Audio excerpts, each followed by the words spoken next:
Trauma bonding is a psychological phenomenon where a person forms an unhealthy attachment to an abuser or someone who causes them harm. It often occurs in abusive relationships, whether emotional, physical, or psychological, and involves a cycle of intense emotional highs and lows. Victims may feel deeply connected to the abuser, often because the abusive behavior is interspersed with moments of affection or kindness.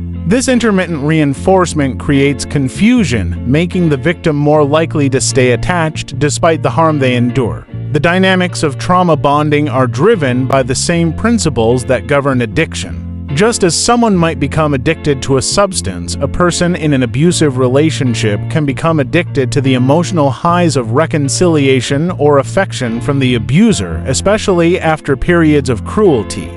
This causes the victim to rationalize or minimize the abuse, believing that the relationship could improve or that the abuser truly loves them. The bond can grow stronger over time, especially if the victim has a history of neglect or trauma, which makes them more vulnerable to such manipulation.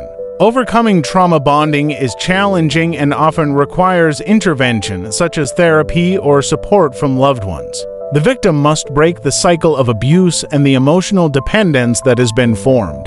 This process can take time, as the individual needs to reframe their perceptions of the abuser and their attachment to the relationship. Recognizing the cycle of abuse and seeking help are essential steps in healing and rebuilding a healthy sense of self-worth and autonomy.